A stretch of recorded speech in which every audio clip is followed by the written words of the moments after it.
오늘 바른복음 생명교회 굉장히 중요한 날이죠. 우리 성경 전체를 구약과 신약을 1시간씩 해서 오전에 구약, 그 다음에 오후에 신약 해서 성경 전체를 여러분들에게 다 가장 핵심적인 내용, 우리의 복된 소식이 무엇인지를 함께 아는 그런 시간을 우리 함께 가져보도록 하겠습니다.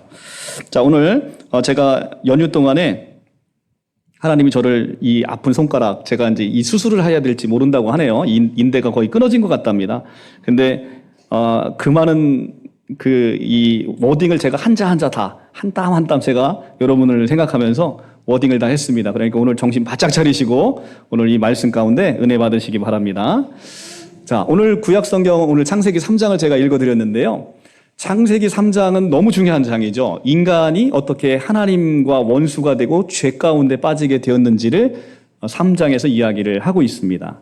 하나님은 온 우주를 창조하신 분이죠. 창세기 1장 1절 태초에 하나님이 천지를 창조하시니라. 이게 믿어지면 성경 전체가 믿어지는 거예요.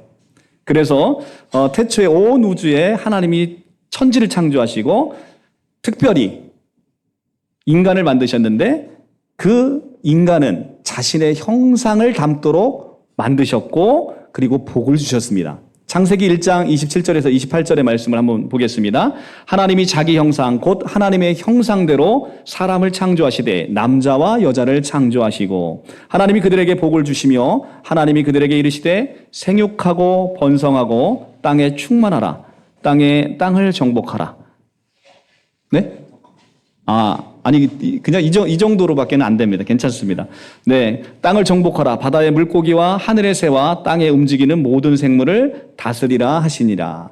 자, 이렇게, 인간에게 하나님의 형상대로 창조하시고 복을 주셨습니다. 그리고 생명나무를 포함한 모든 것을 인간들에게 주셨습니다.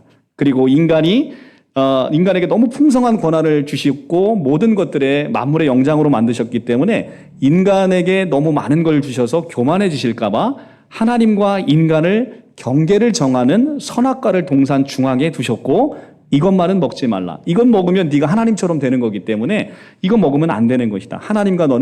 하나님은 주인이시고 너는 하나님의 피조물임을 기억하게 하셨지요. 그게 바로 오늘 3장에서 먹은 바로 선악과입니다. 창세기 2장 16절 17절은 합독하겠습니다. 시작. 여호와 하나님이 그 사람에게 명하여 이르시되 동산 각종 나무의 열매는 내가 임의로 먹되 선악을 알게 하는 나무의 열매는 먹지 말라. 내가 먹는 날에는 반드시 죽으리라 하시니라. 아멘. 그렇죠? 반드시 죽으리라 하셨습니다. 그런데 인간은 선악과를 먹으면 반드시 죽게 될 거예요. 그러나 뱀이 와서 유혹을 하게 되고 어떻게 유혹을 하냐면 하나님처럼 네가 될 수 있다. 이거 먹으면 너 하나님처럼 될 수 있는 거야. 라고 사탄이 유혹에 속아서 어쩔 수 없이 선악과를 먹게 되었습니다. 창세기 3장 4절에서 5절 뱀이 여자에게 이르되 너희가 그것을 먹는 날에는 너희 눈이 밝아져 하나님과 같이 되어 선악을 알 줄을 하나님이 아심이라. 그렇죠? 너희가 그걸 먹는 날에는 너희가 하나님처럼 눈이 밝아지고 하나님처럼 된다는 이 뱀의 유혹, 이 사탄의 유혹에 인간이 빠져들고 하나님처럼 되고 싶은 거예요. 하나님처럼 되고 싶다는 건 무엇입니까? 내가 주인된 세상을 살고 싶은 거예요. 누구의 간섭도 없이 이제 하나님의 간섭은 필요 없고 내가 주인된 세상에서 살고 싶은 거죠. 내 인생은 나의 것, 민혜경의 그 노래가 이래서 나온 겁니다. 여러분들 내 인생은 나의 것입니까? 여러분의 인생은 하나님 것입니다. 그래서 이렇게 선악과를 먹은 것은 내가 하나님처럼 되고 싶었던 거예요. 그래서 선악을 알게 하는 이 나무의 열매를 먹었더니 진짜 눈이 밝아졌어요. 눈이 밝아져서 본 것은 하나님처럼 전지전능한 걸 본 게 아니라 자기의 죄된 자기의 자아를 보게 된 것이죠. 선악을 먹게 된 인간은 죄에 빠져서 이제 자신의 부끄러움을 보게 되고 하나님의 낯을 피하게 됩니다. 죄인은 하나님 앞에 갈 수 없다고 제가 말씀드렸죠. 죄의 값을 씻지 않으면 하나님에게 갈 수 없는 거예요. 그래서 하나님을 보면서 숨습니다. 창세기 3장 8절 그들이 그날 바람이 불 때 동산에 거니시는 여호와 하나님의 소리를 듣고 아담과 그의 아내가 여호와 하나님의 낯을 피하여 동산 나무에 숨은지라. 하나님이 찾아오셨는데 이제는 하나님과의 아름다운 관계가 깨진 겁니다. 하나님이 나타나서 예전에는 너무 좋았는데 이제 하나님이 나타나니까 이제 그 낯을 피하여 숨게 되는, 이게 인간의 죄성이라는 것이죠. 이를 본 하나님이 인간을 타락시킨 사탄을 저주하십니다. 그리고 인간에게 이제 여인의 후손으로 말미암아 사탄을 이기게 하시겠다는 첫 번째 원시복음, 가장 처음에 인간에게 주신 구원의 약속, 그게 창세기 3장 15절에 나오는 거예요. 3장 14절부터 우리 함께 봉독하겠습니다. 시작. 여호와 하나님이 뱀에게 이르시되 내가 이렇게 하였으니 내가 모든 가축과 들의 모든 짐승보다 더욱 저주를 받아 배로 다니고 살아있는 동안 흙을 먹을지니라. 내가 너로 여자와 원수가 되게 하고 내 후손도 여자의 후손과 원수가 되게 하리니 여자의 후손은 내 머리를 상하게 할 것이요 너는 그의 발꿈치를 상하게 할 것이니라 하시고, 이렇게 아담과 하와를 유혹했던 뱀에게 저주하시고 이제 여인의 후손이 네 머리를 밟아버릴 것이다 라고 이야기하는데, 그 여인의 후손은 다름 아닌 예수 그리스도이시죠. 십자가에서 죽으심으로 사탄의 세력을 멸하시고 우리를 구원해 내신 바로 그 사건을 이야기합니다. 뱀이 여인의 후손의 뒤꿈치를 상하게 했다는 것이 바로 십자가의 죽으심을 이야기하고 있는 것이죠. 그래서 이렇게 구원의 약속과 함께 죄에 빠진 여자와 남자인 아담과 하와를 벌하시고 생명나무에 있는 에덴 동산에서 아담과 하와를 쫓아내셨습니다. 왜 그렇습니까? 죄 있는 인간은 하나님과 함께 거할 수 없는 것이고요. 그리고 죄를 갖고 있는 인간이 영생을 하면 그와 같이 저주가 없는 것이죠. 그래서 영생나무가 있는, 생명나무가 있는 에덴 동산에서 쫓아내신 것입니다. 3장 22절 23절 여호와 하나님이 이르시되 보라 이 사람들이 선악을 아는 일에 우리 중에 하나같이 되었으니 그가 그의 손을 들어 생명나무 열매를 따먹고 영생할까 하노라 하시고, 여호와 하나님이 에덴 동산에서 그들을 내보내어 그의 근원이 된 땅을 갈게 하시니라. 땅으로 왔으니 땅으로 가게 만드신 거죠. 이제 인간에게 죽음이라는 게 오게 되었습니다. 땅에서 만들어졌고 죽음으로 땅으로 가게 된 거예요. 그러나 이제 예수 그리스도로 말미암아 이제 신약 때 우리는 땅으로 돌아가는 게 아니라 땅으로 와서 하늘로 가는 것이죠. 이것이 이제 새 언약의 백성의 놀라운 운명입니다. 자, 이렇게 옛사람 아담은 땅으로 와서 이제 죄를 짓고 땅으로 가게 되었어요. 이렇게 하나님과 단절된 인간은 이제 스스로 삶을 개척하고 살아가야 될 운명에 처해 있습니다. 이제는 남자는 수고하지 아니하면 먹을 수 없게 되었어요. 예전에는 하나님이 다 입혀주시고 먹여주셨는데 이제 수고하지 않으면 먹을 수 없다고 돼 있고, 여자는 이 해산하는 고통 없이는 후손을 볼 수 없다고 그렇게 정하셨습니다. 이렇게 하나님과 단절된 인간은 이제 스스로 살아가는 그런 운명이 처하게 됐고, 그러다 보니까 자기 스스로를 이제 지켜야 되기 때문에 이 인간은 성을 쌓게 됨으로써 성을 통해서 자기를 지키려고 한 것이죠. 창세기 4장 17절 가인이 성을 쌓고 그의 아들의 이름으로 성에 이름하여 에녹이라 하니라. 에녹성을 쌓음으로 이제 외세의 침략으로부터 이제 보호받으려고 했던 것입니다. 그리고 죄가 죄를 낳으면서 영생하지 못하고 죽게 되는 운명에 처하게 되었습니다. 창세기 5장에 가면 아담의 족보가 나오는데 누가 누굴 낳고 몇 세까지 살다가 죽었더라 해서 아담은 셋을 낳은 후 800년을 지내며 그는 930살을 살고 죽었더라 하면서 누가 누굴 낳는 것이 이제 그려져 있습니다. 그런데 창세기 안에서 누가 누굴 낳는 것은 죄인이기 때문에 죄인이 사람을 낳으면 죄인을 낳는 것이죠. 그러니까 죄인이 죄인을 낳고 죄인이 죄인을 낳아서 사람이 태어날 때마다 이 세상에는 죄로 가득한 세상이 되게 되는 것이죠. 인간이 930살까지 가장 오래 살았던 무드셀라가 969살을 살았는데 그 969살을 산 그 무드셀라조차도 1000살을 살지 못했다는 건, 그것은 1000이라는 것은 하나님의 숫자이거든요. 그래서 몇 살을 살았느냐가 성경의 포인트가 아니라 인간이 아무리 오래 살아도 하나님이 정한 때 이상을 살지 못한다라는 것이 이 창세기 5장의 핵심입니다. 이렇게 인간은 영생할 수 있었던 가능성을 버려두고 하나님의 금명을 어기고 나서 선악과를 먹음으로 말미암아 이제는 영원토록 죄악에 빠지게 되었습니다. 이제 하나님의 영이 육신이 되어버린 이런 사람을 하나님의 영이 떠나셨습니다. 창세기 6장 3절 여호와께서 이르시되 나의 영이 영원히 사람과 함께 하지 아니하리니 이는 그들이 육신이 됨이라. 하나님의 영이 왜 사람과 함께하지 않고 떠나셨답니까? 그들이 육신이 되었기 때문에 그렇습니다. 하나님의 영이 죽어버린 것, 그걸 우리는 육신이라고 하는 거예요. 짐승과 사람의 차이점이 무엇입니까? 짐승도 혼이 있어요. 그리고 육체가 있습니다. 인간도 혼이 있어요. 육체가 있습니다. 그러나 하나님과 인간과 다른 동물이 다른 것은 우리는 죽었던 영이 살아났다는 거예요. 그래서 영적인 동물이 됐다는 것입니다. 영적인 측면에서 우리는 동물과 다르게 살아갈 수 있는 거예요. 그래서 영이 소생되지 않으면 우리는 여전히 짐승 가운데 있는 것과 다름이 없다는 것이죠. 사실 짐승만치도 못하고 살아가는 게 인간 아니겠습니까?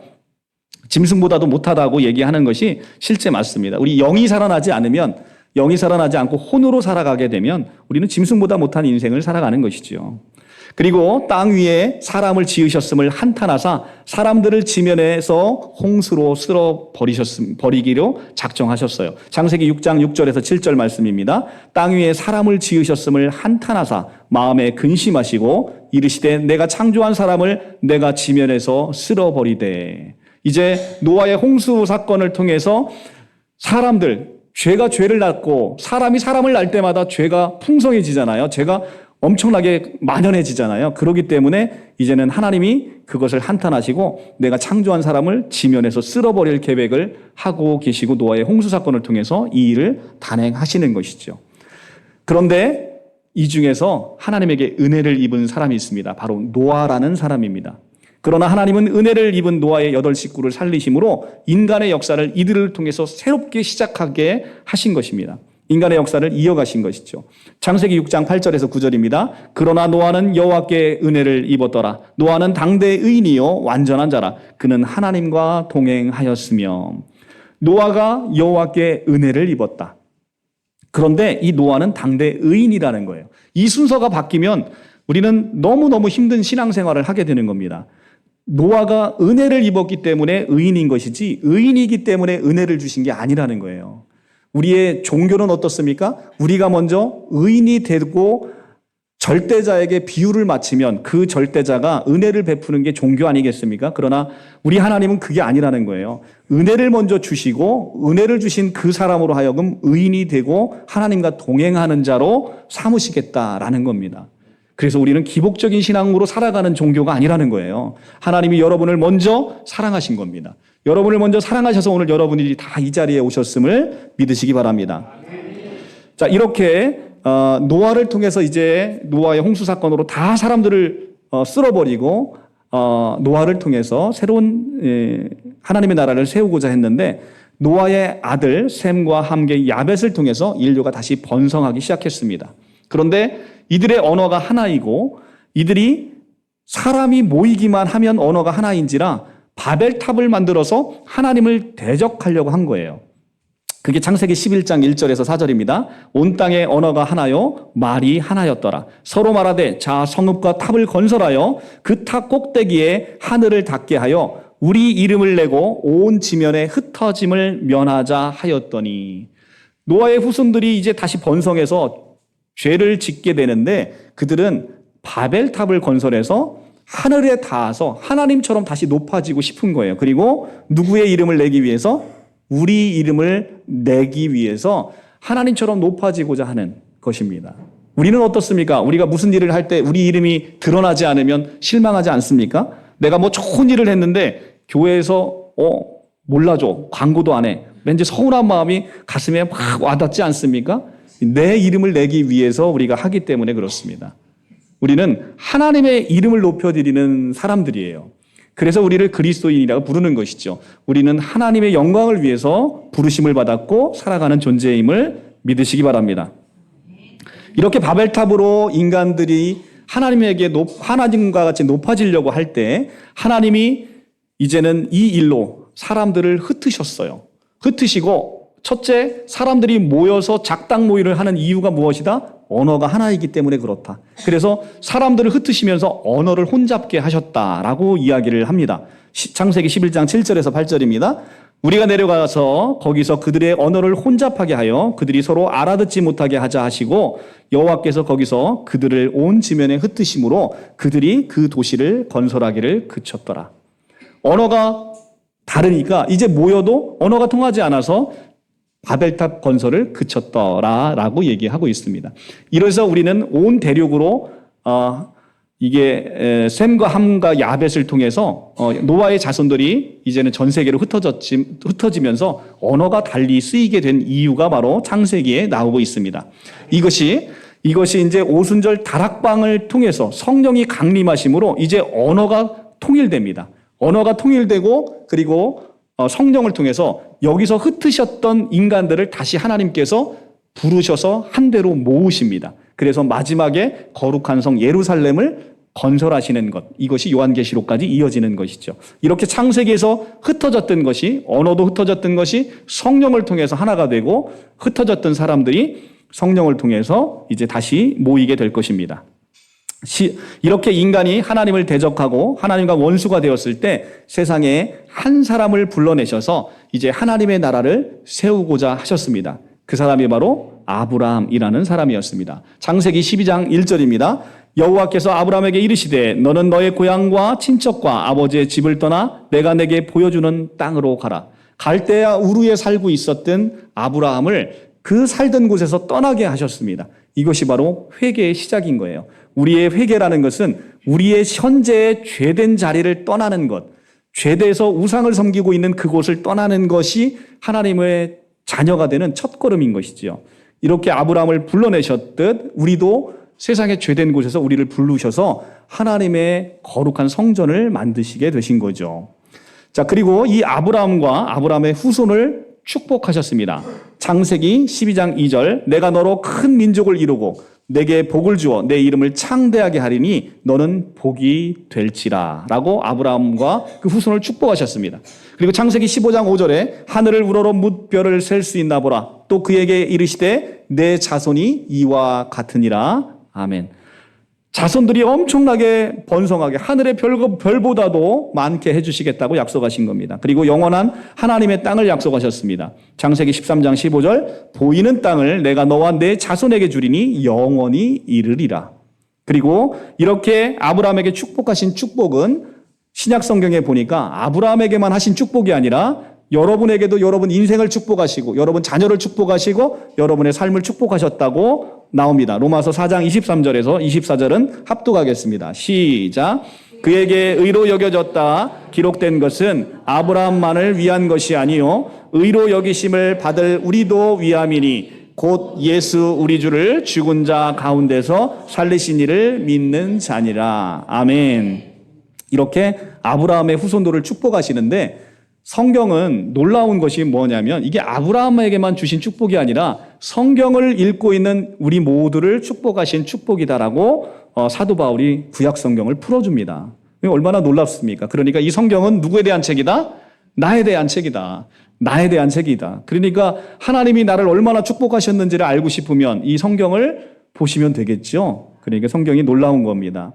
이렇게 후손을 축복하신다고 약속을 하셨는데 아브라함의 본처 사라에게 후손이 생기지 않습니다. 이게 어찌된 일입니까? 하나님의 약속은 신실하신데 내가 반드시 너에게 자손을 하늘의 별과 같이 주겠다라고 했는데 웬걸 본처에게서 자식이 없는 거예요. 그런데 아브라함이 믿음이 약해지지 않았다는 거예요. 이제 자기는 더 이상 애를 낳을 수 없는 처지가 됐고 사라는 경수가 끊어져서 생물학적으로 아이를 생산할 수 없는 나이가 되었어요. 이제 경수가 끊어졌습니다. 이제는 바랄 수가 없어졌어요. 그런데도 하나님의 약속이기 때문에 믿음이 약해지지 않았다는 겁니다.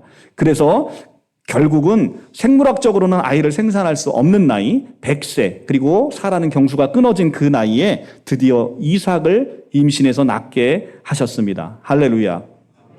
창세기 21장 2절에서 3절입니다. 사라가 임신하고 하나님이 말씀하신 시기가 되어 노년의 아브라함에게 아들을 낳으리니 아들을 이름하여 이삭이라 하였고 아브라함이 그의 아들 이삭이 그에게 태어날 때 100세라.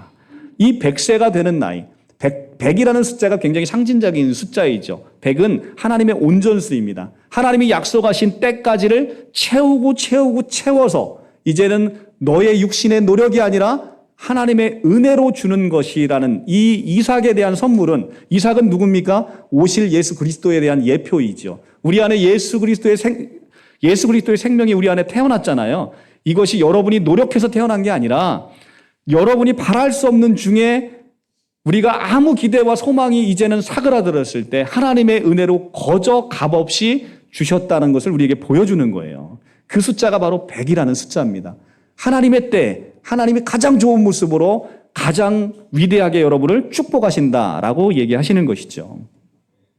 그런데 성경에서는 또 한 번의 반전이 나옵니다.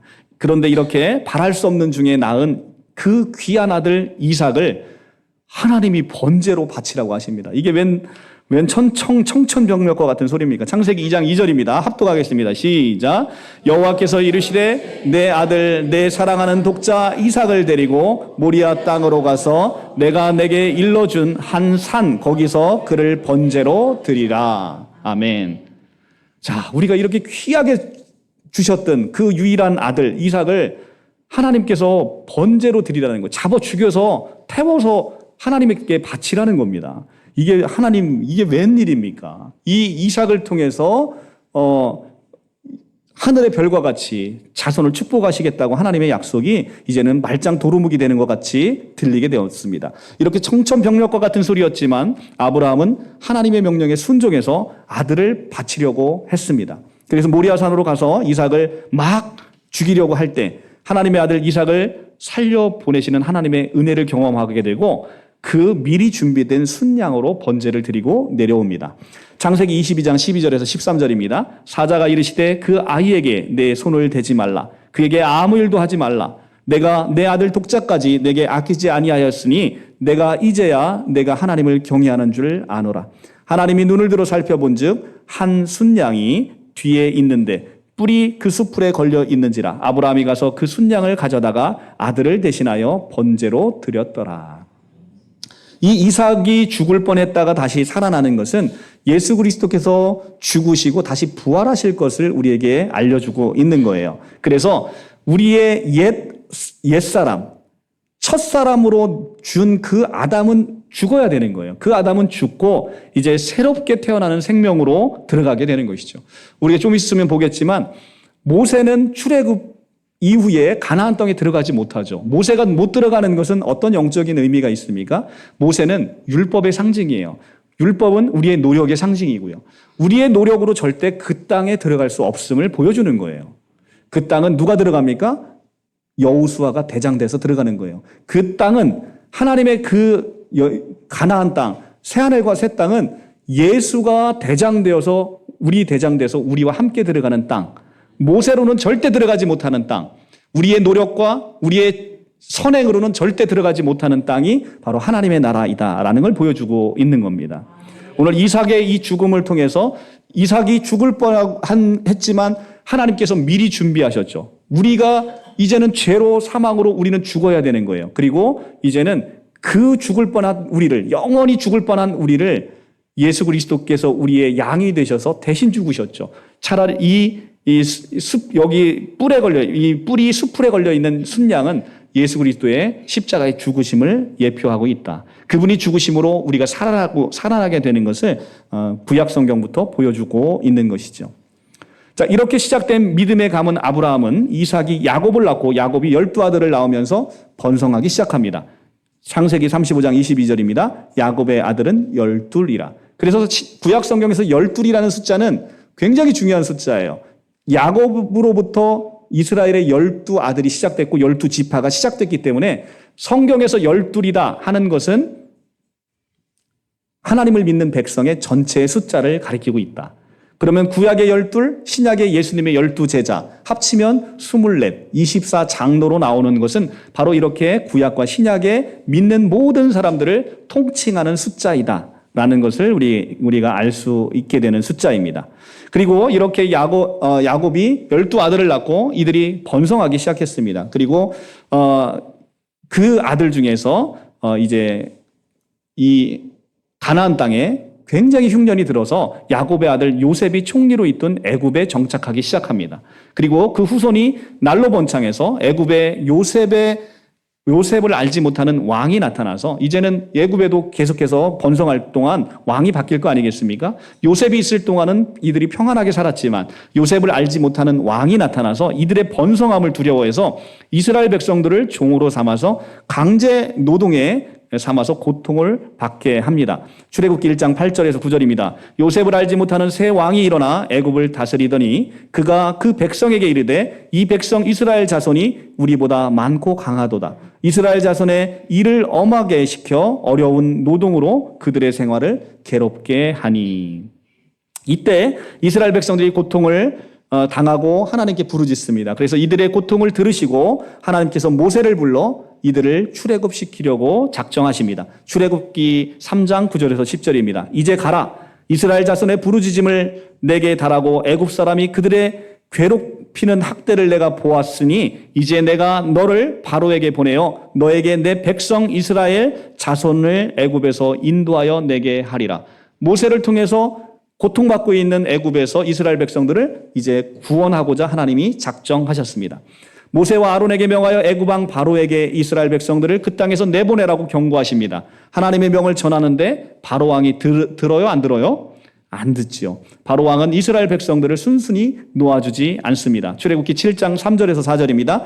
내가 바로의 마음을 완악하게 하고 내 표징과 이적을 애굽 땅에서 많이 행할 것이나 바로가 너희 말을 듣지 아니할 터인즉 내가 내 손을 애굽에 뻗쳐 여러 큰 심판을 내리고 내 군대 내 이스라엘 자손을 그 땅에서 인도하여 낼지니라. 이렇게 바로에게도 기회를 주셨습니다. 그러나 바로가 듣지 않고 하나님은 심판을 내리시면서 이스라엘 백성들을 구원해 내십니다. 그래서 하나님은 애굽 땅에서 10가지 재앙을 퍼부시게 됩니다. 이스라엘을 애굽 땅에서 구해 내시게 된 거죠. 그 중에 마지막 재앙이 무슨 재앙이냐면 첫 장자가 죽는 심판입니다. 이때 좌우 문설주와 인방에 어린 양의 피를 믿고 바르는 자만은 하나님이 이 첫 장자가 죽이는 심판에서 면제하겠다라고 약속을 하십니다. 출애굽기 12장 21절 23절입니다. 모세가 이스라엘 모든 장로를 불러 그들에게 이르시되 너희는 나가서 너희 가족대로 어린 양을 택하여 유월절 양을 잡고 우슬초 묶음을 가져다가 그릇에 담은 피에 적셔서 그 피를 문 인방과 좌우 설주에 뿌리고 아침까지 한 사람도 자기 집 문 밖에 나가지 말라. 여호와께서 애굽 사람들에게 재앙을 내리려고 지나가실 때 문 인방과 좌우 문 설주의 피를 보시면 여호와께서 그 문을 넘으시고 멸하는 자가 너희 집에 들어가서 너희를 치지 못하게 하실 것입니다. 아멘. 여기에 우리의 구원의 모델이 있다는 거예요.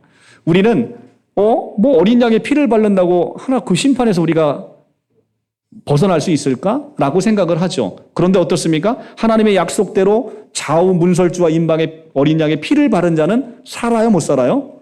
살아야죠. 그런데 그걸 믿지 못하는 자들은 살지 못하는 것이죠. 우리가 복음을 전할 때 그런 현상이 똑같잖아요. 예수 믿으면 구원받아.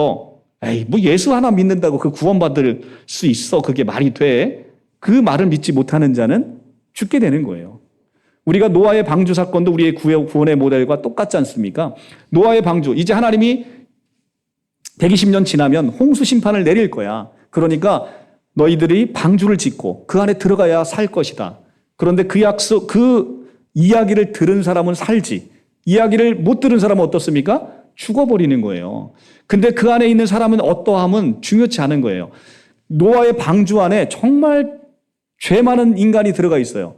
근데 그 죄 많은 인간은 죽어야 마땅한 인간이에요. 근데 노아의 심판의 그 얘기를 듣고 방주 안에 들어가 있어요. 그러면 살아야 죽어요? 사는 거죠. 왜 사는 겁니까? 우리를 그 심판에서 막아내는 것은 누구 때문에 막아지는 거예요? 방주 때문에 심판을 막아내는 것이죠. 어린 양의 피를 바르면 어린 양의 피의 효력에 의해서 우리가 심판을 면하는 것이지 그 안에 있는 사람의 어떠함과 착함으로 구원받는 게 아니라는 것이죠. 우리가 구원의 모델이 바로 여기 있다는 것입니다. 예수 그리스도, 이 어린 양의 피는 바로 예수 그리스도의 보혈 아니겠습니까? 예수 그리스도의 보혈이 발라진 자는 하나님이 살게 해주겠다고 약속하셨는데 그 피가 뭐라고? 이건 우리 생각인 것이죠. 우리 생각으로 우리는 영원히 지옥불에 떨어질 수밖에 없는 것이죠. 2000년 동안에 삼국시대에 예수님이 이 땅에 오셨잖아요. 시대적으로 보면 고구려 시대란 말이에요. 그 고구려 시대에 예수님이 이 땅에 오셨는데 그 예수님이 돌아가시고 나서도 2000년 동안이나 기독교는 이 사이비 종교들은 어떻습니까? 교주가 죽으면 급격하게 쇠하잖아요. 그런데 이 예수님은 돌아가시고 2000년 동안을 예수님으로 말미암아 온 세계가 기원을 삼고 있지 않습니까? 그러니까 이 예수의 보혈은 능력이 있다는 것이죠. 이 보혈로 우리가 구원받으심을 믿으시기 바랍니다. 자, 이것이 바로 유월절입니다. 이것이 바로 유월절이고 출애굽기 12장 26절 27절 이후에 너희 자녀가 묻기를 이 예식이 무슨 뜻이냐 하거든 너희는 이르기를 이는 여호와의 유월절 제사라. 여호와께서 애굽 사람에게 재앙을 내리실 때 애굽에 있는 이스라엘 자손들의 집을 넘으사 우리 집을 구원하셨느니라 하라 하매 백성이 머리 숙여 경배하니라. 유월절 어린 양으로 예수께서 실제 예수님은 유월절 준비일에 양 잡는 날에 돌아가시잖아요. 그러니까 정확하게 유월절 어린 양의 피는 누굴 상징하고 있다? 예수 그리스도를 십자가 죽으심을 상징하고 있음을 구약부터 쭉 보여주고 있는 거예요. 이렇게 애굽 땅에 나온 이스라엘 백성은 바로의 추격을 당하게 됩니다. 그러니까 애굽 군대들이 막 따라오니까 무섭고 두렵죠. 백성들이 벌벌 떨고 다시 애굽으로 돌아가고자 합니다. 애굽에서 그렇게 고통스럽게 노역을 당해서 하나님 우리 살려주세요 하고 살려줬더니 다시 그들이 쫓아오는 걸 보고 원망하고 있는 거죠. 출애굽기 14장 11절입니다. 그들이 또 모세에게 이르시되 애굽에 매장지가 없어서 당신이 우리를 이끌어내어 이 광야에서 죽게 하느냐 어찌하여 당신이 우리를 애굽에서 이끌어내어 우리에게 이같이 하느냐 애굽에 매장지가 없어서 네가 우리를 끌고 와서 여기서 죽게 하느냐라고 모세를 원망하는 거예요. 그렇죠? 우리도 마찬가지예요. 세상에서 죄로 고통받고 있는 우리를 구해내셨더니 하나님 내가 어째 예수 믿었는데도 이렇게 내 형편이 맨날 이 모양 이 꼴이에요 하면서 맨날 우리는 하나님을 원망하고 살아가고 있는 거죠. 하나님이 얼마나 위대한 계획을 갖고 계신지 영안이 닫혀 있으니까 늘 우리는 불평하는 우리 모습을 그대로 담고 있는 거죠. 하나님이 그런데 이렇게 불평하는 이들에게 하나님이 홍해를 갈라 이들을 건너게 하시고 애굽 군대는 홍해에 빠져 죽게 하심으로 우리의 구원이 다시 애굽으로 돌아갈 수 없는 완벽한 구원임을 보여주고 있습니다. 출애굽기 14장 13절에서 14절이에요. 자, 우리는 합독하겠습니다. 시작. 모세가 백성에게 이르되 너희는 두려워하지 말고 가만히 있어서 여호와께서 오늘 너희를 위하여 행하시는 구원을 보라. 너희가 오늘 본 애굽 사람을 영원히 다시 보지 아니하리라. 여호와께서 너희를 위하여 싸우시리니 너희는 가만히 있을지니라. 아멘. 이제 출애굽한 이스라엘 백성들, 세상으로부터 구원받은 여러분들은 여러분이 세상과 싸우는 게 아니라 너희는 가만히 있어서 여호와께서 오늘 너희를 위하여 행하시는 걸 보라는 거예요. 가나안 땅에 누가 들어간다 그랬어요? 모세가 들어간다? 아닙니다. 여호수아가 대장돼서 여호수아가 다 무찌르시고 여러분에게 그 땅을 허락하시는 거예요. 그러니까 너희는 두려워하지 말고 가만히 서서 여호와께서 오늘 너희를 어떻게 행하시는지 보라는 겁니다. 이게 바로 우리의 신앙의 핵심인 거예요. 너희가 뭘 하라는 게 아니라 여호와께서 여러분을 통해서 하실 일을 기대하라는 겁니다. 그랬더니 실제 어떻습니까? 홍해가 쫙 갈라지고 이들은 구원받는 것이죠. 그리고 홍해에 이들이 지나가고 나서 애국 군사들이 들어오니까 홍해가 닫혀버려서 다 수장돼서 죽게 되는 것이죠. 이제 홍해를 건너왔어요. 여러분은 홍해를 건너갔기 때문에 이제는 애굽을 그리워해도 돌아갈 수가 없어요. 할렐루야 아닙니까? 이제 여러분들은 하나님의 손에 붙들린 바 되어서 이제는 다시는 옛날로 돌아갈 수 없게 되었다는 거예요. 한숨이 저절로 납니까? 못 돌아가니까? 어떻습니까? 이렇게 간신히 출애굽한 이스라엘 백성들은 출애굽하자마자 이제 또 불만을 시작합니다. 광야에 가니까 하나님이 건져낸 땅은 뭐 엄청 좋은지 알고 왔더니 광야에는 마실 물도 없어요. 먹을 음식도 없어요. 그러니까 모세와 하나님을 원망하기 시작합니다. 출애굽기 16장 3절입니다. 합독하겠습니다. 시작. 이스라엘 자손들이 그들에게 이르되 우리가 애굽 땅에서 고기 가마 곁에 앉아 있을 때와 떡을 배불리 먹을 때에 여호와의 손에 죽었더라면 좋았을 것을 너희가 이 광야로 우리를 인도해 내어 이 온 회중이 줄여 죽게 하는도다. 아멘. 어떻습니까? 딱 우리 모습 아닙니까? 그렇게 고통스러워서 불러냈더니 그냥 애굽 땅에서 고기 가마에서 그냥 우리 주인들 위해서 그냥 고기 가마 삶을 때 거기서 떨어지는 부스라기라도 그냥 먹고 떡이나 먹고 있을 때가 좋았는데 그냥 거기서 여호와의 손에 죽었더라면 좋았을 걸 왜 우리를 광야로 데리고 나와서 이렇게 여기서 죽여 죽게 하는다라고 원망하는 것이죠. 그렇죠? 이게 우리는 먹고 사는 문제에 매어 살고 있기 때문에 이렇게 하나님을 원망하는 이런 불쌍한 인생이 되게 됐어요. 그런데 그러자 하나님께서 매일 만나를 내리십니다. 이들을 인도해 내신 하나님이 이들을 죽여 죽게 하기 위해서, 이들을 못 살게 굴기 위해서 인도해 낸 게 아니잖아요. 그랬더니 광야에서 하나님이 매일 만나를 내리시고 메추라기를 내리시면서 이들을 돌보십니다. 출애굽기 16장 4절, 그때 여호와께서 모세에게 이르시되 보라 내가 너희를 위하여 하늘에서 양식을 비같이 내리리니 백성이 나아가서 일용할 것을 날마다 거둘 것이니라. 저녁에는 메추라기가 와서 진이 덮이고 이 메추라기를 먹게 되는 거예요. 그러니까 고기 달라고 하니까 고기 주시고, 먹을 거 없다 그러니까 먹을 거 내리시고, 이렇게 광야 40년 동안 하나님이 매일 먹이시고 입히시고 그 발이 부르트지 않도록 하나님이 낮에는 구름 기둥으로 밤에는 불 기둥으로 인도하신 여호와 하나님. 그러니까 광야는 어떤 곳입니까? 이제 출애굽해서 우리가 살아가고 있는 인생의 길은 광야길인데 이 길은 분명 광야길이에요. 광야는 어떤 길입니까? 여호와 하나님의 은혜가 없이는 단 하루도 살지 못하는 거예요. 매일매일 하나님이 내려주시는 양식인 만나를 먹어야 사는 곳, 이게 바로 광야입니다. 하나님의 백성들은 하나님의 은혜로서 하나님이 내려주시는 이 만나가 없이는 살 수 없는 곳입니다. 여러분, 하나님의 내려주시는 이 만나를 매일 먹고 계십니까? 잘 안 주시나 보네요. 네, 하나님께 구해 보십시오. 날마다 이 만나와 메추라기를 주십니다.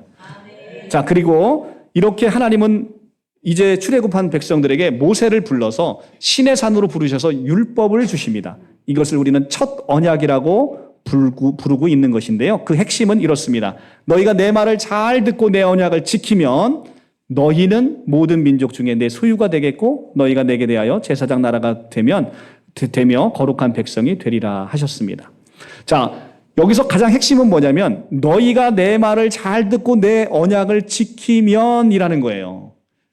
이것은 첫 언약입니다. 너희가 내 말을 잘 듣고 언약을 지켜야 비로소 되는 거예요. 그렇게 되면 너희가 내게 대하여 제사장 나라가 되고 거룩한 백성이 된 겁니다. 주어를 잘 보십시오. 누굽니까? 주어가 너희가예요. 너희가. 우리가 해야 되는 언약. 이게 바로 모세 율법 언약입니다. 그런데 어떻습니까? 이스라엘 백성들이 이 율법을 잘 지켰습니까? 그렇지 못했죠. 그래서 이 모세의 첫 언약은 율법은 우리에게 저주가 되었어요. 우리가 이 말을 온전히 지킬 수 없게 되었기 때문에 그렇습니다. 그리고 광야에서 이 율법의 언약뿐만 아니라 하나님께서 이스라엘 백성들과 이제 출애굽을 시켰으니 그들과 함께 계시기를 원했죠. 그래서 하나님이 지시하신 그대로 성막을 짓게 하셨습니다.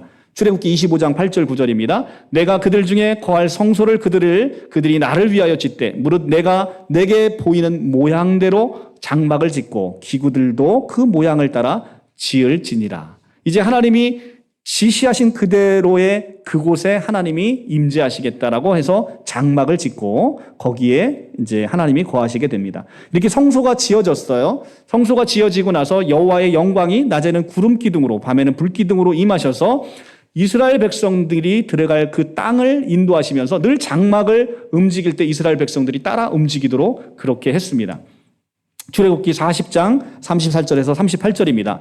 구름이 회막을 덮고 여호와의 영광이 성막에 충만하매 모세가 회막에 들어갈 수 없으니 이는 구름이 회막 위에 덮이고 여호와의 영광이 성막에 충만함이었으며 낮에는 여호와의 구름이 성막 위에 있고 밤에는 불이 그 구름 가운데 있음을 이스라엘 온 족속이 그 모든 행진하는 길에서 그들의 눈으로 보았더라. 여호와의 성막이 거하는데 여호와의 영광이 충만한데 모세가 회막에 들어갈 수가 없었대요. 왜 그렇습니까? 가장 위대한 지도자 모세조차도 죄인이기 때문에 하나님의 영광이 충만한 이 회막에 들어갈 수 있다 없다? 없다. 그런데 하나님께서 회막에 들어가지 못하는 백성들을 위해서 제사라는 제도를 통해서 너희의 죄를 순간적으로 정결하게 해서 제사장이 회막에 들어갈 수 있는 길을 열어주셨는데 그게 바로 창세기, 출애굽기, 레위기 할 때 그 레위기입니다. 그 레위기. 우리가 성경을 읽을 때 이 레위기에 들어가서 위기에 봉착하죠. 그래서 레위기예요. 레위기가 아니고 레위기의 책, 바로 그 레위기가 바로 제사장이 어떻게 하면 회막에 들어갈 수 있는지, 바로 그것은 우리의 죄를 속해야만 들어갈 수 있다는 겁니다. 레위기 19장 2절입니다. 너희는 거룩하라. 이는 나 여호와 너희 하나님이 거룩함이니라. 레위기의 핵심 주제죠. 이 레위기를 통해서 우리가 어떻게 하면 거룩하게 되는지를 보여주는 거예요. 그것은 하나님이 정한 방법에 따라서 우리의 죄를 씻으시라는 거예요. 그런데 신약에서 우리에게 주신 하나님의 죄사함의 방법은 무엇입니까? 바로 예수 그리스도이신 것이죠. 네. 자, 이렇게 이제 반절이 지났습니다. 자, 우리 이제 다 같이 기지개를 한 번씩 쭉 펴시고, 성경이 힘드시죠? 이게. 감사합니다. 제가 추석 연휴 때 인대가 끊어진 손가락을 가지고 이 워딩을 한자 지금 여러분을 위해서 성경에서 가장 핵심이 되는 것들을 다 찾아서 타이핑을 했습니다. 잘했지요? 네. 자, 이렇게, 네. 박수 치라고 한 말은 아니고요. 네. 자, 이게 너무 희한한 게요. 지금 우리가 숫자를 지금 제가 넘버링을 했잖아요. 29입니다. 구약이 몇 권까지 있어요? 네? 아니, 우리 그거 지금 맨날 찬송가 목록을 하는데 그걸 모르시면 어떡해요? 성경 전체가 66권이잖아요. 그 중에 39권. 자, 그러면 이게 제가 일부러 맞추려고 한 게 아닌데 이 구약을 넘버링을 하다 보니까 구약이 몇 번에 끝났을까요? 39로 끝났어요. 이거 제가 의도한 게 전혀 아니었어요, 진짜로. 끝나고 보고 나니까 그렇게 돼 있더라고. 그래서 신약도 27권일까 생각했더니 그건 아니더라고요. 한참 넘어가더라고요. 자, 29번입니다. 그러니까 10개 남았다는 얘기입니다. 지금 그래서 10개 남았으니까 조금만 더 여러분들 집중하시라는 말씀이에요. 레위기의 제사법을 통해서 이제 거룩의 옷을 입은 제사장은 회막에 들어가서 여호와의 말씀을 듣게 되었어요. 이제 아담 이후로 모든 인간이 죄에 빠졌기 때문에 가장 위대한 모세조차도 회막에 들어갈 수 없는데 이 레위기의 제사법을 통해서 이제 회막에 들어가고 그리고 이제 광야에서 군대를 정비해서 젖과 꿀이 흐르는 약속의 땅에 들어가게 됩니다. 그것이 바로 민수기입니다. 민수기는 백성들, 군사들을 세는 거예요. 군사들을 세서 정비를 해서 들어가게 된다는 거죠. 민수기 1장 1절입니다. 이스라엘 자손이 애굽 땅에 나온 후에 둘째 해 둘째 달 첫째 날에 여호와께서 시내 광야 회막에 모세에게 말씀하시되. 자, 시내 광야 회막에서 모세에게 말씀하신대요. 아까 모세는 레위기 이전에는 들어갈 수 있었어요, 없었어요? 없었는데 모세를 부르신 거예요. 회막으로. 이제 레위기를 통해서 모세가 하나님의 말씀을 이제 회막에서 듣게 되는 거죠. 이르시되 너희는 이스라엘 자손 모든 회 중 각 남자의 수를 계수할지니라. 이렇게 군사를 정비하고 이제는 가나안 땅에 쳐들어가려고 하고 있습니다. 그러나 이스라엘 백성들이 여호와가 이미 허락하신 약속의 땅 앞에서 정탐꾼을 보냅니다. 정탐꾼 12를 보냈는데 12 중에 10명이 뭐라고 얘기합니까? 아낙 자손들은 거인이어서 우리가 도저히 이길 수가 없습니다. 그래고서 좌절하고 두려움에 떱니다. 그들 앞에 서니까 우리는 메뚜기 같습니다. 얼마나 큰지 메뚜기하고 거인하고 싸우는 것 같다는 거예요. 그래서 이 정탐꾼의 10명의 이야기를 듣고 거인족인 아낙 자손들을 보면서 두려워서 진군을 멈춥니다. 이 일로 광야에서 40년의 시간을 보내면서 이 불순종한 여호와께서 야, 내가 다 이겨놨고 내가 싸워놨으니까 너희는 들어가기만 하면 돼. 근데 여호와를 신뢰하지 못한 거예요. 여호와를 신뢰하지 못해서 그냥 거기서 출애굽 1세대가 모두 죽게 되는 비극을 맞게 되는 것이죠. 그리고 나서 출애굽 1세대가 다 죽을 때까지 하나님 기다리시고 출애굽 2세대로 말미암아 1세대의 불행한 역사를 끊고 이제는 여호와를 신뢰하고 강하고 담대하게 가나안 땅을 정복하라는 메시지를 이제 출애굽 2세대에게 주십니다. 그게 바로 신명기입니다. 신명기 13장 6절입니다. 합독하겠습니다. 시작. 너희는 강하고 담대하라. 두려워하지 말라. 그들 앞에서 떨지 말라. 이는 내 하나님 여호와 그가 너와 함께 가시며 결코 너를 떠나지 아니하시며 버리지 아니하실 것임이라 하고. 아멘. 너무너무 그냥 이 말씀을 읽기만 해도 너무 좋지 않아요? 너희는 강하고 담대하라. 두려워하지 마라. 그들 앞에 떨지 마라. 쫄지 마라. 이는 내 하나님 여호와가 그가 너와 함께 가시고 결코 너를 떠나지 아니하실 것이다 라고 얘기하는 그냥 이 말씀만 읽어도 너무 웃음이 저절로 나지 않습니까? 이렇게 출애굽 2세대는 모세가 죽고 여호수아를 대장 삼아서 가나안 땅에 정복하기 시작하는 것, 그게 바로 여호수아서입니다. 모세가 죽고 여호수아가 반드시 들어가야 되는 이유는 뭐라고 얘기했어요?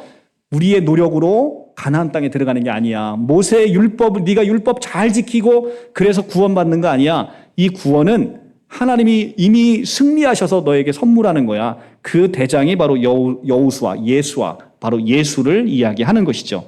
여호수아 2장 24절입니다. 또 여호수아에게 이르시되 진실로 여호와께서 그 온 땅을 우리 손에 주셨으므로 그 땅의 모든 주민이 우리 앞에서 간담이 녹더이다 하더라. 바로 이렇게 하나님이 이미 이기셔서 우리에게 선물하시는 땅, 그게 바로 약속의 땅입니다. 이렇게 40년 만에 약속의 땅에 들어가서 나라를 만든 이스라엘 백성들은 모세가 걱정한 대로 가나안 땅에 들어가서 하나님의 은혜를 망각하고 말았습니다. 모세가 들어가기 전에 신명기에서 뭐라고 했냐면 너 거기 들어가면 이제 너 배불리 먹고 살 때 이제 하나님 잊어버릴 거야. 이제 그렇게 살면 안 돼. 너는 하나님의 백성이라 하나님 통치 아래 살아야 돼. 그런데 그 은혜를 망각하고 모세 예언대로 이들은 하나님의 통치를 거부하고 하나님을 멀리하고 그 나라의 꼴을 이제는 이방민들이 침공해서 이제 형편이 말이 아닌 꼬라지가 됩니다. 그게 바로 암흑의 시기, 사사기입니다. 사사기 21장 25절은 이렇게 얘기합니다. 그때 이스라엘의 왕이 없으므로 사람이 각기 소견에 옳은 대로 행하였더라. 지금 우리나라 꼴하고 똑같지 않습니까? 그때 이스라엘의 왕이 없으므로, 왕이 왜 없어요? 하나님이 언제나 너의 왕이 되신다라고 하는데 하나님을 의지하지 않고 그 옛사람 아담이 되고 싶었던 그 욕망이 뭐라고요? 하나님 없이 내가 왕된 세상에서 살고 싶은 게 그게 바로 선악과라고요. 이제 내가 내 삶의 주인으로 살고 싶은 거, 그게 바로 선악과인데, 그러니까 그때 이스라엘의 왕이 없다. 이게 얼마나 처참한 거야. 하나님 보시기에는 세상에 이런 배은망덕한 놈이 없는 거예요. 내가 광야에서 40년 동안 매일매일 만나를 내리고 너를 먹여 살려서 이 땅에 데리고 들어왔는데 왕이 없어? 이게 뭔 말이에요? 자기들이 왕 된 거예요. 그래서 사람이 각기 자기 소견에 옳은 대로 행하더라. 이제 이 백성을 끌고 갈 수 있는 왕이 없으니 각자 소견에 옳은 대로 가니까 이게 제대로 갑니까? 사공이 많으면 배가 어디로 갑니까? 산으로 가는 거예요. 그렇죠? 마찬가지예요. 우리 교회도 왕 대신 예수 그리스도를 말씀을 정점으로 삼아서 우리가 모이지 않으면 각기 자기 소견에 옳은 대로 행하면 교회는 산으로 가는 거예요. 때로는 내가 내 생각과는 다르더라도 하나님의 말씀이 그게 아니라고 하면 거기 따라가는 거예요. 그것이 바로 교회의 일치, 하나님을 왕으로 삼고 따라가야 되는 백성으로서의 의무이다라는 겁니다. 왕이 여호와 하나님에도 하나님의 왕 되심을 거부하는 것, 이것이 바로 죄라는 겁니다. 그 어두운 시대 사사기가 지나가면 모압의 여인 룻과 보아스의 아름다운 사랑 이야기가 나옵니다.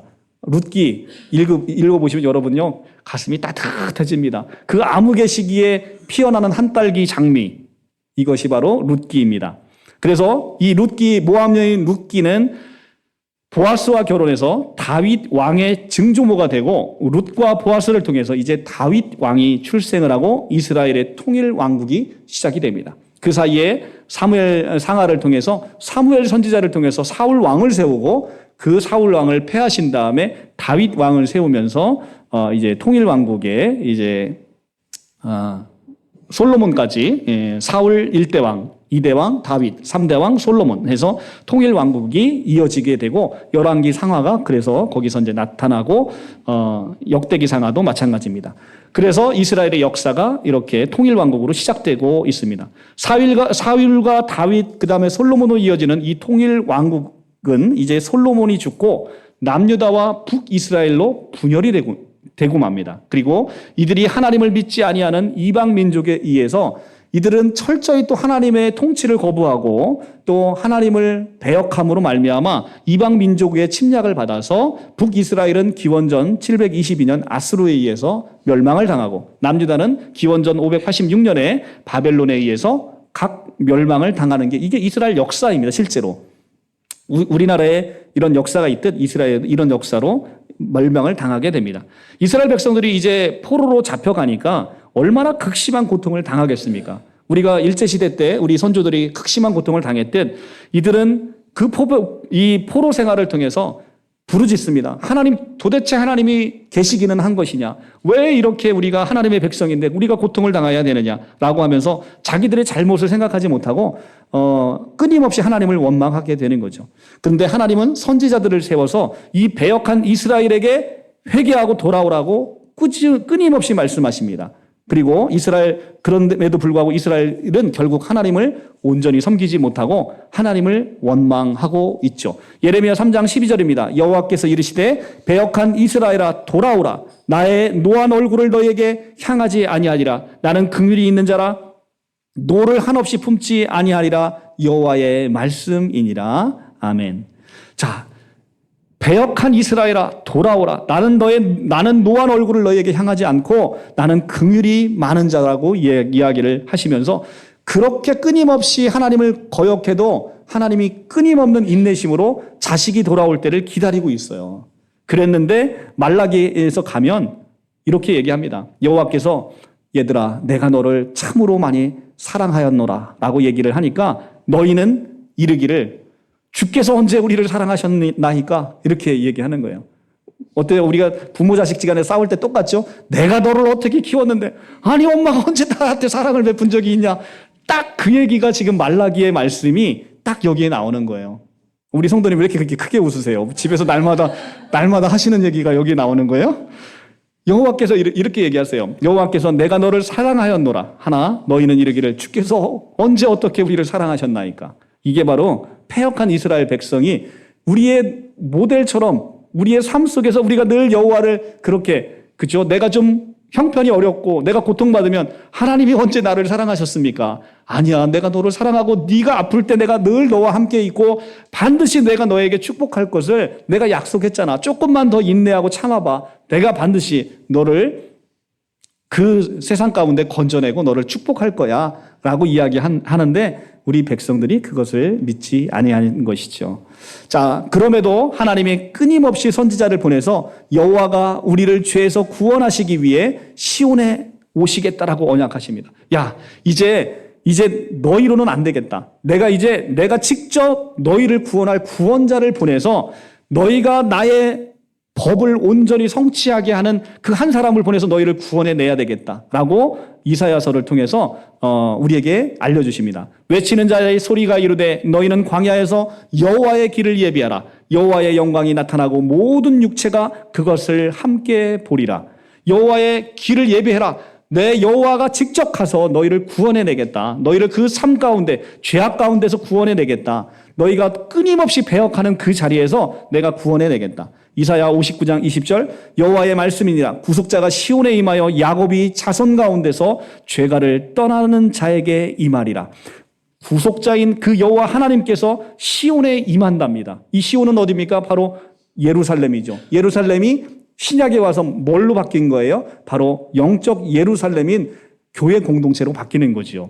여호와께서 시온에 임한다. 여호와께서 시온에 임해서 이제는 너희를 구원해낼 것이다 라고 약속해 주신 것이죠. 이제 너희는 더 이상 패역한 자로 사는 게 아니라 이제는 이 패역한 곳에서 구원함을 받을 것이다. 그리고 이 새로 오는 왕은 우리를 위해서 새 언약을 세우시고 더 이상 우리의 행위를 요하지 않으시며 강권적으로 하나님의 법을 우리 마음에 새기고 아무 조건 없이 우리를 하나님의 백성이 되게 하시겠다고 예레미야 선지자를 통해서 약속하셨습니다. 자, 우리 아까 다시 한번 기억해 보죠.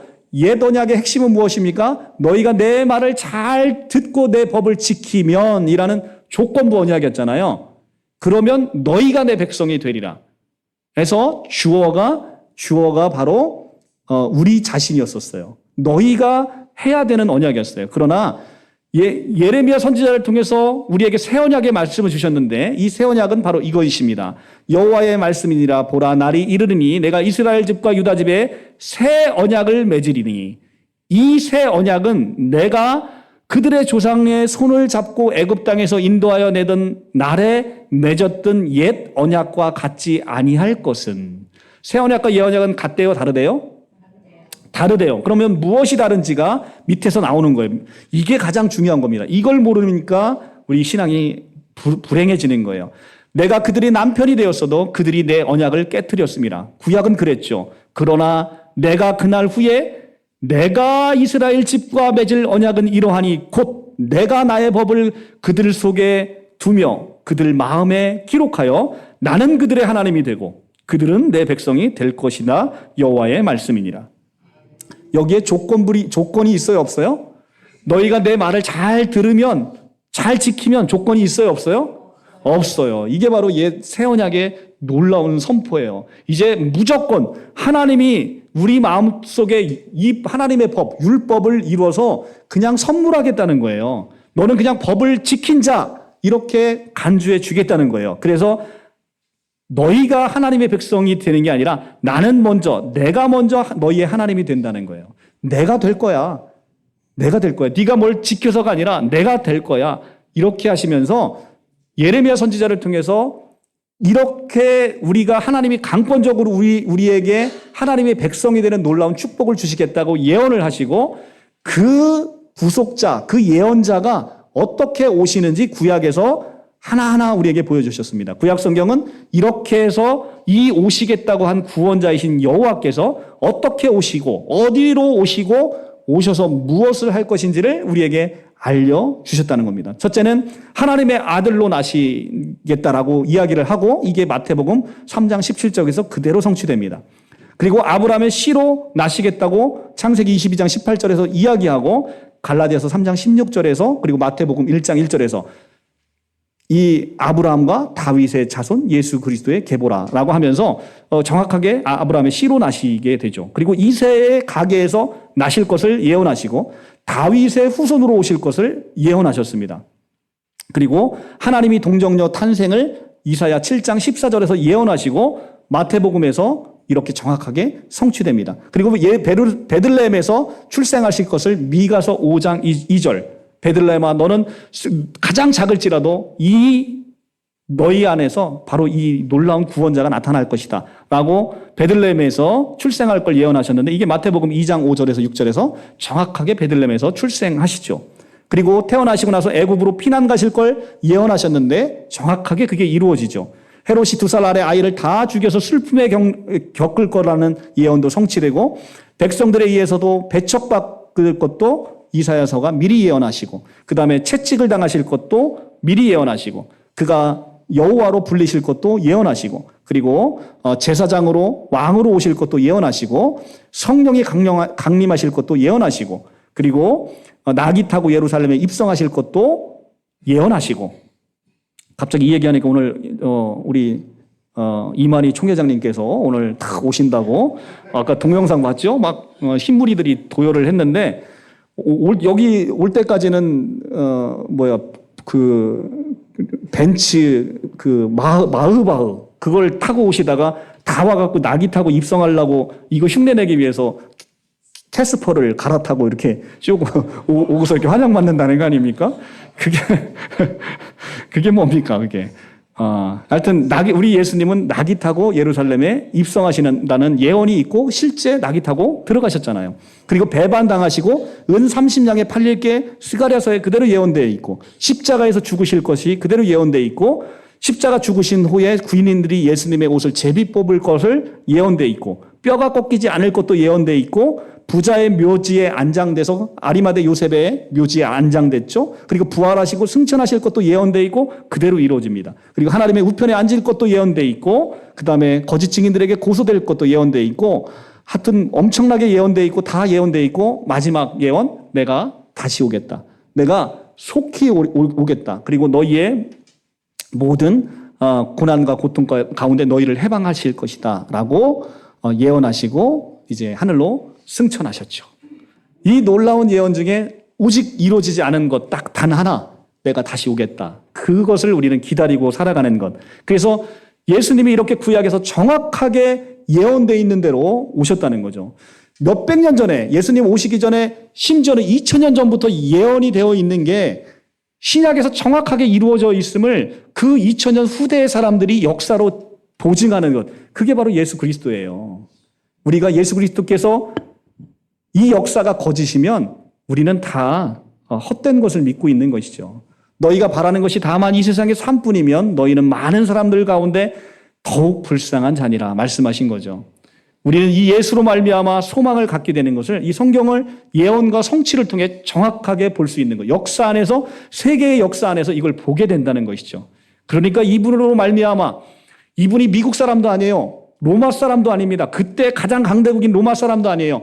가장 보잘것없는 나라도 없는 이스라엘 백성의 그 베들레헴에서 태어난 이분으로 말미암아 온 세계가 기원 전과 기원 후를 나누어서 기원으로 삼고 있다. 이건 정말 놀라운 겁니다. 모든 나라가 2024년을 카운트하고 있잖아요. 예수님의 탄생으로 말미암아. 여러분은 바로 그 위대한 분을 남편으로 두신 분입니다. 할렐루야. 자, 이렇게 구약의 편이 마무리가 됐습니다. 우리 성도님 중에 1시간에 한다니까 그게 가능해? 이렇게 하시더니 자, 1시간 가능합니다. 그래서 우리 하고 이제 식사하고 우리 신약에 이제 이렇게 오시겠다고 한 예수님이 어떻게 오셨고 오셔서 무엇을 하셨는지 그리고 이제 우리의 마지막 결국은 어떻게 되는 것인지가 이제 신약을 통해서 자세히 소개가 됩니다. 어떻게 구약 성경 재미있으셨습니까? 네. 이렇게 제가 워딩을 하나씩 아픈 손가락을 가지고 한 이유는 여러분의 성경 찾는 속도를 가지고는 이걸 성경을 찾아가면 제일 좋은데 찾아서 하시면 도무지 이건 예배 시간에 불가능하다. 아마 하루 종일 찾아서 해야 될 것 같아요. 그래서 제가 미리 찾아서 여러분과 함께 이렇게 보시기 좋게 워딩을 했습니다. 나중에 이것도 필요하시면 저희가 단톡방에 올려서 여러분에게 다 드리도록 하겠습니다. 자, 오늘 구약성경 이렇게 하나님 은혜 주셔서 우리가 어떻게 우리가 하나님과 원수됐고 원수된 우리가 끊임없이 하나님을 배반하고 하나님은 그럼에도 불구하고 우리에게 구원을 약속하셨는지 우리 함께 봤습니다. 우리 이 하나님을 찬송합니다. 자, 기도하고 마치도록 하겠습니다. 사랑의 주님, 은혜와 사랑을 감사합니다. 구약 성경을 통해서 하나님께서 우리를 하나님의 형상대로 지으셨는데 그럼에도 불구하고 아버지 하나님, 우리가 늘 날마다 하나님처럼 되고자 하는 욕망으로 죄 가운데 빠져 있었습니다. 주여 불쌍히 여겨주시고 죄 가운데 빠져 있는 우리를 아버지 하나님 그럼에도 버려두지 아니하시고 내가 너를 반드시 구원하리라 말씀하시고 너희는 두려워 말고 내가 반드시 너와 함께하리라 말씀하시고 약속하신 하나님의 놀라우신 은혜를 경험하게 하시니 감사합니다. 이제 영원토록 우리와 함께하여 주셔서 우리를 다스리시고 우리와 동행하심으로 우리가 하나님의 백성이 되었음을 마음방 가운데 선포하여 주시옵소서. 오늘도 하나님을 신뢰하고 우리 하나님께 의지합니다. 하나님의 백성이 되고 이제 또 신약의 말씀을 통해서 우리 주 예수 그리스도가 얼마나 놀라우신 일을 우리 안에 행하셨는지를 보게 하여 주시옵소서. 거룩하시고 귀하신 예수님의 이름으로 감사하며 기도합니다. 아멘.